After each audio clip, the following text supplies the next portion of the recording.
vamos à palavra de hoje, que se chama a bênção da multiplicação.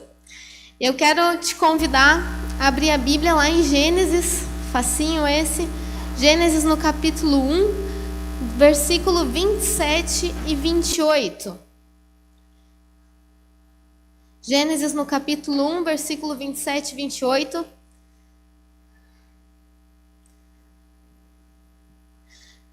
A gente vai começar lendo lá o projeto inicial na criação de Deus sobre o ser humano, que diz lá: então Deus criou o ser humano à sua imagem. A imagem de Deus o criou, homem e mulher. E aí no versículo 28 vai dizer: Deus os abençoou e lhes disse: sejam férteis e multipliquem-se, encham e subjuguem a terra, dominem sobre os peixes do mar, sobre as aves dos céus e sobre todos os animais que rastejam sobre a terra. Então a gente vê que lá no princípio, no início de tudo, Deus, ele fez o homem e deu para o homem uma missão. Mas não é só uma missão, é também uma bênção. E ele disse: agora, homem, multiplique sobre a terra. Você tem a bênção da multiplicação. E aí a gente vê depois que veio o pecado para o mundo e muitas coisas não ocorreram conforme era a vontade de Deus.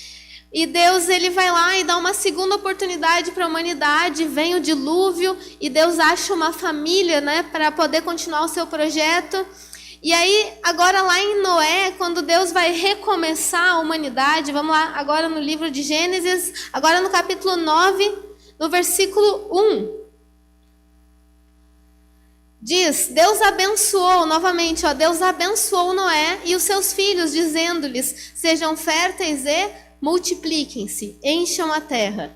Então, mais uma vez, a palavra de Deus revela que existe uma bênção na multiplicação. E multiplicar é bênção de Deus. Então a gente vai vendo Deus reconstruindo, né, aquele projeto inicial de estar próximo do ser humano e andar junto com a humanidade. E a gente vê que aquele primeiro homem que Deus faz uma aliança lá e acha fé na terra, que se chama Abraão. Deus vai lá agora, vamos ver direto em Hebreus, capítulo 6, versículo 14. A gente vê que Deus faz uma promessa para Abraão e diz que ele multiplicaria a sua descendência, como isso fazendo parte da bênção dele para Abraão. E existe todo aquele milagre que Abraão não tinha filhos, então tem aquele filho já numa idade bem avançada, porque multiplicação é bênção de Deus. Então, Hebreus capítulo 6, versículo 14 vai dizer, vamos lá, dizendo: esteja certo que o abençoarei e o farei numerosos os seus descendentes. Em outra tradução diz: o abençoarei e o multiplicarei. Então, mais uma vez, lembra lá no Gênesis, Adão e Eva, depois Noé, agora Abraão, e por todo o projeto de Deus na terra, vem a bênção da multiplicação, acompanhando o ser humano e aquilo que é andar com Deus. Então, se você anda com Deus, você tem que andar na bênção da multiplicação. E aí a gente vê que Jesus vem, anos depois, e ele ensina muito sobre multiplicação. E ele fala daquela parábola da semente. E a semente que cai na boa terra, ela multiplica a 30, 60 e 100 por 1. E Jesus vai lá e ele multiplica os pães e peixes. E Jesus vai ensinando muito sobre multiplicação durante a sua estada aqui na terra. E aí agora, quando já estava pertinho de Jesus ir para o céu, fazer a obra da cruz e ser assunto aos céus, Jesus vai lá e nas suas últimas parábolas, ele mais uma vez traz à tona esse assunto. E aí agora a gente vai agora em Mateus, no capítulo 25, do versículo 14 até o 30. E essa parábola é uma parábola bastante conhecida, se chama a parábola dos talentos. E a gente vê que talento ali que está sendo explicado se refere a dinheiro. Talento era dinheiro na época. Mas essa parábola não fala sobre dinheiro. Isso é a primeira coisa que a gente tem que entender. Essa parábola fala agora no primeiro versículo que a gente vai ler, está lá no livro de Mateus, capítulo 25, versículo 14, diz assim: E também será como um homem que ao sair de viagem chamou os seus servos e confiou-lhes os seus bens. Então, o que será como um homem que ao sair de viagem chamou os seus servos e confiou-lhes os seus bens? Jesus estava se referindo ao reino dos céus. Porque no início, no capítulo 25, lá no versículo 1, vai dizer: o reino do céu será, pois, semelhante às 10 virgens. E depois Jesus ele vem e continua falando em parábolas sobre o reino dos céus. E aí no versículo 14 ele diz: o reino dos céus também será como um homem que ao sair de viagem chamou seus servos e confiou-lhes os seus bens. Então essa parábola dos talentos vai falar, na verdade, sobre a dinâmica do reino dos céus, que também utiliza esse padrão de multiplicação. E aí começa a contar a história, talvez você já conheça, mas só para a gente já dar uma adiantada. Esse senhor confiou bens aos seus servos, e haviam 3 servos, e um multiplicou os recursos que o seu senhor tinha dado, o outro multiplicou, e um último não multiplicou. E chega um momento em que esse senhor vem e pede contas. O que vocês fizeram com os recursos que eu confiei a vocês? E cada um vai dar a sua explicação, a sua justificativa. E a gente vai percebendo aqui como é o projeto de Deus de multiplicar nós também, que hoje estamos no seu reino, no reino dos céus. Porque depois que Jesus foi assunto aos céus, veio esse novo momento, que é o reino de Deus aqui na terra. E eu e você fazemos parte disso. Se assim crermos em Jesus, se assim nós também desejarmos fazer a vontade de Deus aqui. Então Deus conta conosco agora, assim como Ele disse para Adão e Eva multiplicar, ter essa bênção. Assim como Ele disse para Noé, assim como Ele disse para Abraão, assim como Jesus fez. Hoje Deus também quer que nós venhamos viver na bênção da multiplicação. E fala assim o texto, vamos ler juntos ali a partir do versículo 15. Então o Senhor chamou seus servos e confiou os bens. E aí no versículo 15 vai dizer: e deu a um 5 talentos, 5 dinheiros, tá? E a outro 2, e a outro 1. A cada um de acordo com a sua capacidade. Em seguida partiu de viagem. O que havia recebido 5 talentos saiu imediatamente, aplicou-os e ganhou mais 5. Também o que tinha 2 talentos ganhou mais 2. Mas o que tinha recebido 1 talento cavou num buraco no chão e escondeu o dinheiro do seu senhor. Versículo 19 diz: depois de muito tempo, o senhor daqueles servos voltou e acertou contas com eles. O que tinha recebido 5 talentos trouxe outros 5 e disse: o senhor me confiou 5 talentos. Veja, eu ganhei mais 5. E o Senhor respondeu: muito bem, servo bom e fiel. Você foi fiel no pouco e eu o porei sobre muito. Venha e participe da alegria do seu Senhor. Versículo 22. Veio também o que tinha recebido 2 talentos e disse: o Senhor me confiou 2 talentos. Veja, eu ganhei mais 2. E o Senhor respondeu: muito bem, servo bom e fiel.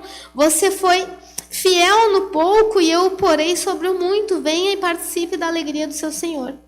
24. Por fim, veio o que tinha recebido 1 talento e disse: eu sabia que o Senhor era um homem severo, que colhe onde não plantou e junta onde não semeou. Por isso tive medo, saí e escondi o seu talento no chão. Veja, aqui está o que lhe pertence. E o Senhor respondeu: servo mau e negligente, você sabia que eu colho onde não plantei e junto o que não semeei? Então, você deveria ter confiado meu dinheiro aos banqueiros, para que, quando eu voltasse, o recebesse de volta com juros. E no 28 diz: tirem o talento dele e entreguem-no a quem tem 10. Pois a quem tem, mais será dado, e terá em grande quantidade. Mas a quem não tem, até o que tem lhe será tirado. E no 30 diz, concluindo essa parábola, diz: e lancem fora o servo inútil nas trevas, onde haverá choro e ranger de dentes.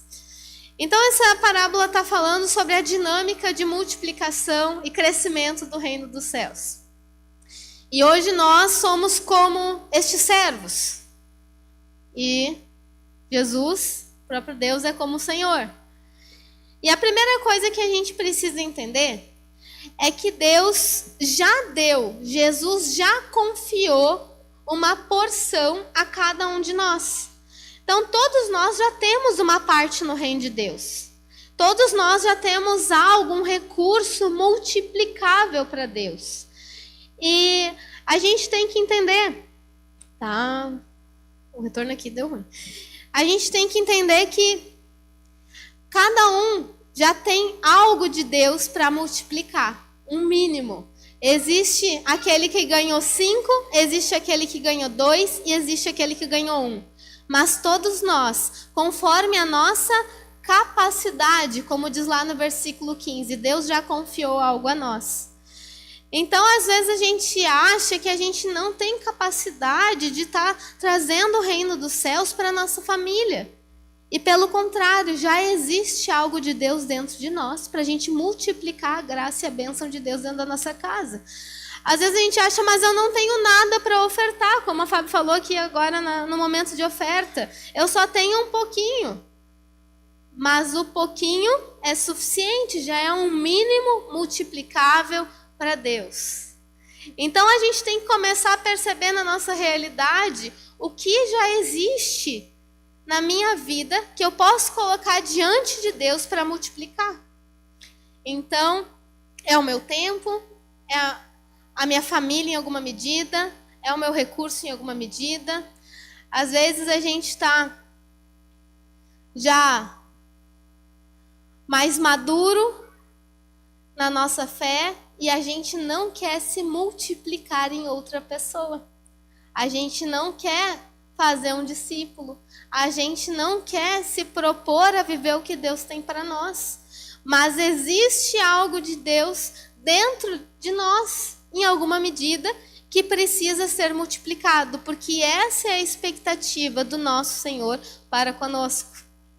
Então a gente não pode se acomodar com o que a gente recebeu já de Deus. A gente precisa multiplicar o que a gente já recebeu de Deus. Então a multiplicação não é para o líder de célula, a multiplicação não é para o pastor, a multiplicação é para todos nós que somos servos de Jesus.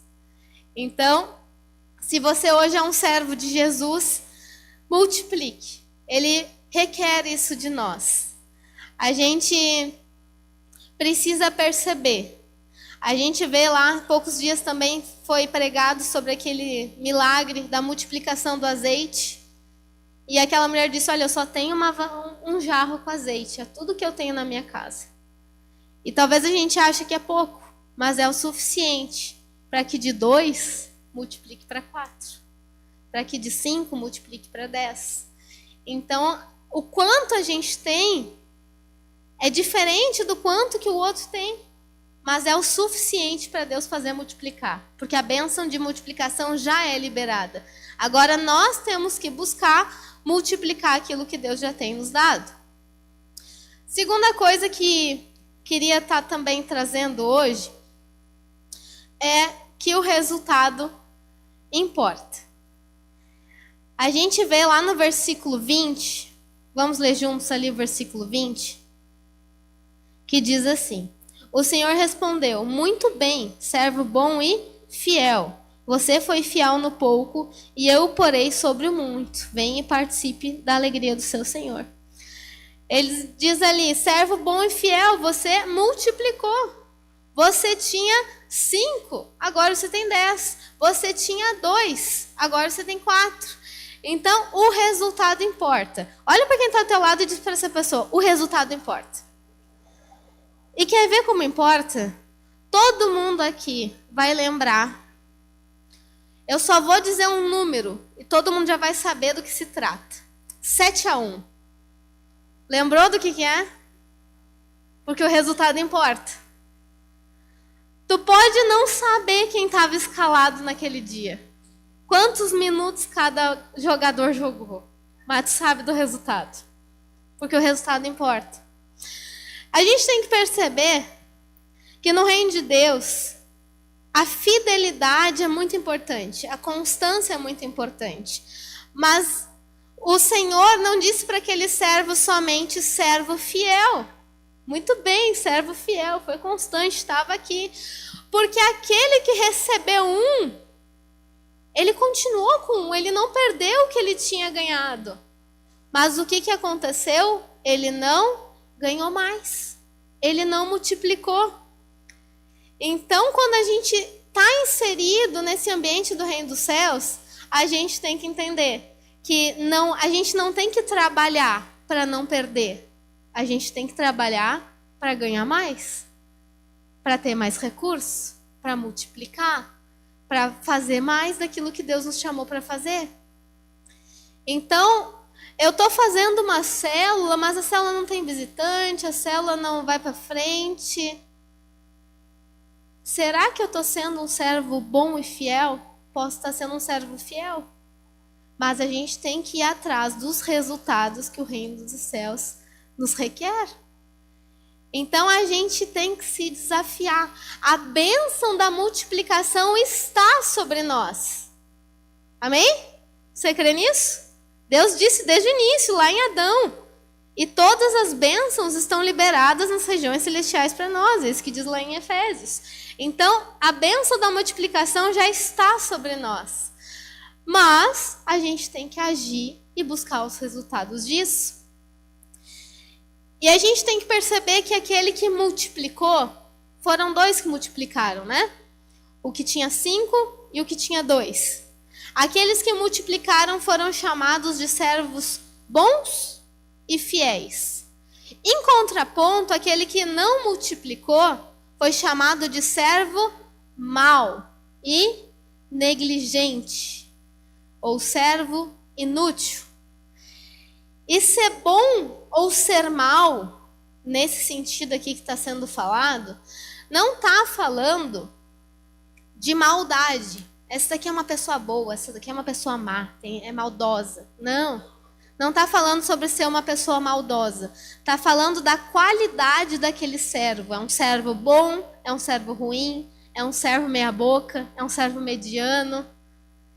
Então a gente tem que perceber que tipo de servo nós estamos sendo para o nosso Senhor.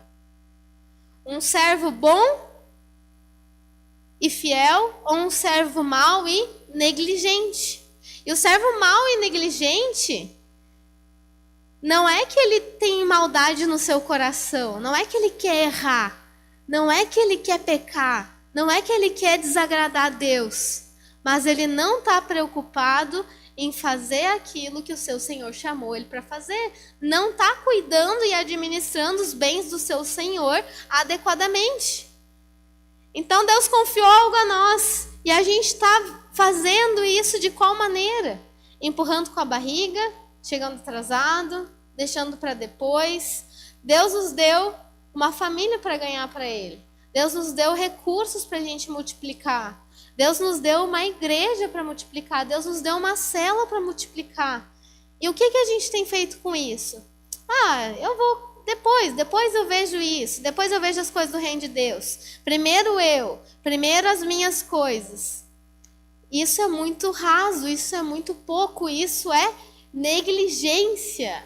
Não seja um servo negligente. Pelo contrário, o que é o contrário do negligente? É o dedicado, é o esforçado, é aquele que trabalha para obter o resultado. Então a gente precisa não ser o servo negligente. Pelo contrário, a gente precisa ser o servo diligente. Então, a gente tem que olhar isso, pensar nos resultados, mas não somente com isso. Então agora eu tenho que fazer número, tenho que convidar um monte de gente. Não, a gente tem que pensar assim nos resultados. Mas o nosso resultado não é uma competição e não é uma comparação. Então, aquele servo que multiplicou de 2 para 4, foi dito sobre ele, servo bom e fiel. E aquele que multiplicou de 5 para 10, foi dito o quê? Servo melhor ainda? Não. Foi dito o quê? Servo bom e fiel também. Porque o que a gente faz está de acordo com a capacidade que a gente tem. Então eu não tenho que me comparar aqui com o meu pastor, não tenho que estar comparando aqui com o meu líder de célula se eu comecei a conhecer Jesus ontem, se eu me batizei agora. Então, o resultado é conforme aquilo que Deus colocou em nós. Mas a gente tem que buscar estar agradando o nosso Senhor e multiplicando aquilo que Ele já nos deu. Então, a gente tem que saber o que Deus já colocou na nossa vida, o que a gente já ouviu de Deus. Às vezes a gente está esperando que tudo mude ao nosso redor e não toma uma decisão de que a mudança precisa partir da gente. Para a nossa célula multiplicar, olha ali, o meu líder não está fazendo nada. E o que a gente está fazendo para a nossa célula multiplicar? O que eu estou fazendo para a nossa igreja melhorar? É muito fácil, às vezes, a gente vai lá e vê tantas igrejas prontas já, bonitas. Tudo pronto, eu vou lá, consumo e vou embora. Isso é servir? Isso é multiplicar o que Deus está te dando? Isso é se dispor no reino de Deus? Nós estamos construindo juntos, nós estamos estabelecendo juntos o reino dos céus. Então a gente não pode achar que eu vou só ir lá frequentar, dar uma nota e se eu não gostar, vamos para o próximo. Não, a gente tem que se assumir nessa condição de servo e estar servindo para construir o projeto de Deus nessa terra. Então, te pergunto, você tem sido servo bom e fiel ou servo mau e negligente com o que Deus tem te dado? E talvez você já viveu muitas coisas no reino de Deus e já fez muita coisa, já multiplicou muita coisa na tua realidade. Você era uma pessoa doente, hoje é uma pessoa saudável, você era uma pessoa brigona, hoje se dá bem com todo mundo. Mas parou por aí. Então a gente tem que entender que Deus vai multiplicando, a gente vai multiplicando junto com Deus, mas isso não para. Então pode ser que em um momento você já tenha sido servo bom e fiel, mas nesse momento você tenha sido servo mau e negligente. Que está empurrando o reino de Deus com a barriga. Está dizendo, não, depois eu sirvo mais a Deus, agora eu tenho que cuidar das minhas coisas. E não é isso que Deus espera de nós. É interessante a gente perceber que lá no versículo... Agora vamos achar aqui o versículo 24.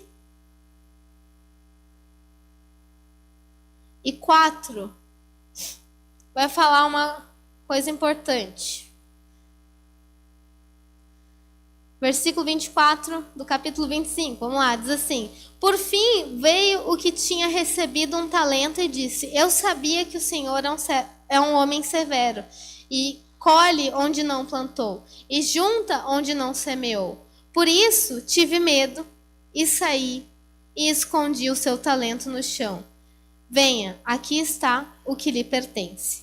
Então a gente percebe nesse versículo que o pano de fundo, como eu falei antes, desse servo mau e negligente, não foi que ele queria errar. Não foi que ele queria viver uma vida de pecado. Não, ele estava ali servindo ao Senhor, ele recebeu o recurso do seu Senhor.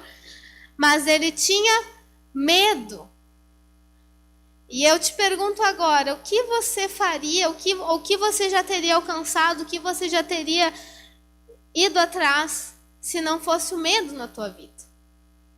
E talvez você está deixando de fazer as coisas de Deus porque está com medo. Está com medo do que alguém vai pensar de ti. Não, mas como é que eu vou me batizar? Porque o que meus amigos vão pensar de mim?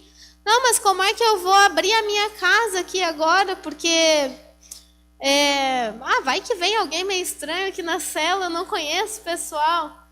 Mas eu vou ter que me comprometer mais, eu estou com medo de ter que ter muito compromisso, ter que fazer muito para o reino de Deus. Então, existe algum medo que tem te impedido de multiplicar o que Deus tem colocado sobre a tua vida? Não, mas eu não quero ser líder de célula porque eu não sei fazer direito, eu tenho medo de como é que vai ser e se alguém me perguntar uma coisa eu não saber responder. E às vezes a gente não está multiplicando e não está fazendo o reino de Deus acontecer porque nós estamos com medo. Tem algum medo hoje que você precisa superar? para estar multiplicando o que Deus já te deu? Para estar convidando alguém para a célula, mas eu vou convidar alguém para ir para a célula, mas o que a pessoa vai pensar de mim? Estou com medo de passar vergonha. Estou com medo de orar por alguém e vai que não aconteça, e aí? E o medo é um paralisador. Então, não seja paralisado pelo medo. 1 João 4,18 diz que o verdadeiro amor lança fora todo medo. E existe o amor mais verdadeiro do mundo, que é o amor de Deus pelas nossas vidas, porque Ele é o próprio amor. Diz lá, tá o versículo na tela: no amor não há medo, pelo contrário, o perfeito amor expulsa o medo, porque o medo implica castigo. Aquele que tem medo não está aperfeiçoado no amor. Então hoje eu te convido a abrir mão do medo e se encher de coragem, porque aquele que é o próprio amor vai estar contigo nessa jornada de multiplicação e de crescimento no reino de Deus. Então, não ceda ao medo, enfrente o medo. O servo mau e negligente não fez as coisas de Deus porque teve medo. E para a gente concluir mais um tópico agora, no versículo 21 e no 23, no finalzinho, diz a mesma coisa.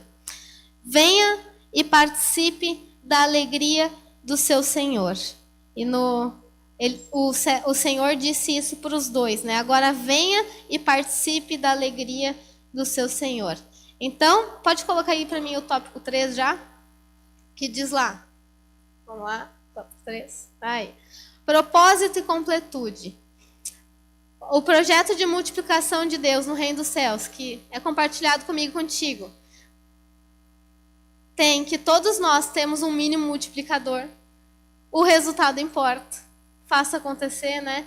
E que na multiplicação existe propósito e completude. Por que isso? Porque depois que ele multiplicou, ele disse, muito bom, servo bom e fiel. E aí ele diz, você foi fiel no pouco e eu te colocarei sobre o muito. Agora venha e participe da alegria do seu Senhor. Primeira coisa que acontece quando a gente multiplica. Um reconhecimento da nossa fidelidade, e a gente sempre é convidado a estar crescendo e multiplicando mais. Então pode ser que você já tenha feito muita coisa no reino dos céus e tenha visto muita coisa. Mas Deus tem mais ainda.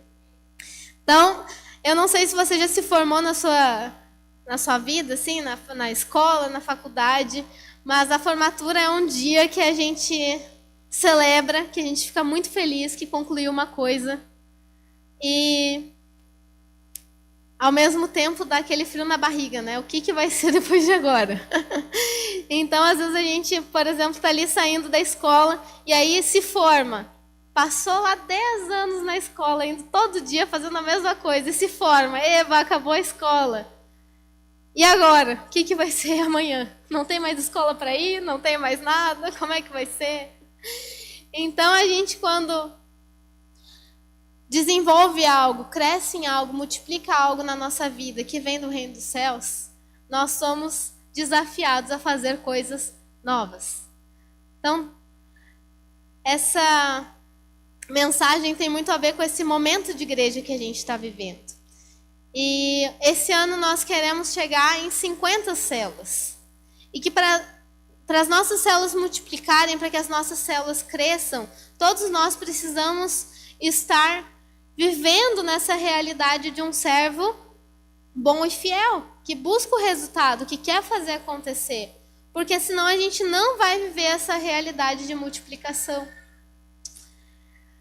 A partir do próximo culto, nós teremos 2 cultos por domingo. E 2 cultos por domingo requer mais trabalho, mais pessoas envolvidas, mais pessoas comprometidas a fazer o reino de Deus acontecer. E eu te pergunto, nessa situação toda, nessa realidade toda, como que você tem correspondido a isso? Você tem pensado em fazer menos ou você tem pensado em fazer mais? A realidade é que quando a gente multiplica, somos expostos a novas coisas. Mas se a gente fica sempre na mesma, a gente é reconhecido como um servo mau e negligente. E eu quero te convidar a abrir um último versículo está lá em 1 Coríntios, capítulo 15, no versículo 19. E esse versículo falou muito comigo nesses últimos dias. Pessoal da reunião do Impulse, a gente está preparado para falar sobre isso agora. Então, 1 Coríntios, capítulo 15, versículo 19, é um versículo muito forte que diz assim: se é somente para essa vida que temos esperança em Cristo, somos os mais miseráveis de todos os homens. Vamos ler junto esse versículo? Vamos lá no 3, a gente lê junto ele. 1, 2, 3 e... se é somente para essa vida que temos esperança em Cristo, somos os mais miseráveis de todos os homens. Olha a profundidade dessa realidade bíblica. Se é somente para agora que eu quero Deus, se é somente para Ele curar as minhas emoções, para Ele restaurar o meu casamento, para Ele abençoar a minha faculdade, para Ele me dar uma vida de sucesso, se é somente para isso que eu tenho vivido a minha vida hoje como cristão, eu sou o mais miserável de todos os homens. Se a minha esperança em Jesus é só para agora, a gente está esperando muito pouco. Os frutos que Deus espera de nós são frutos para a eternidade. São frutos para o reino dele. Não frutos para a nossa vida pessoal. Isso também. Jesus morreu na cruz para nos dar prosperidade, para nos dar saúde, para nos dar a bênção de uma maneira completa. Mas não é só isso. Existe mais. Existe um reino que precisa ser estabelecido. Existem recursos de um Senhor que foi confiado a nós. E o que nós temos feito com esses recursos? A tua esperança em Jesus está para o que Ele vai fazer hoje na tua vida? Ou para o que Ele vai construir para a eternidade junto contigo? Então, a bênção da multiplicação não está limitada a uma pessoa. Ela é para todos nós. Então, queira viver isso hoje e construir coisas para agora, mas também para a tua eternidade. Amém?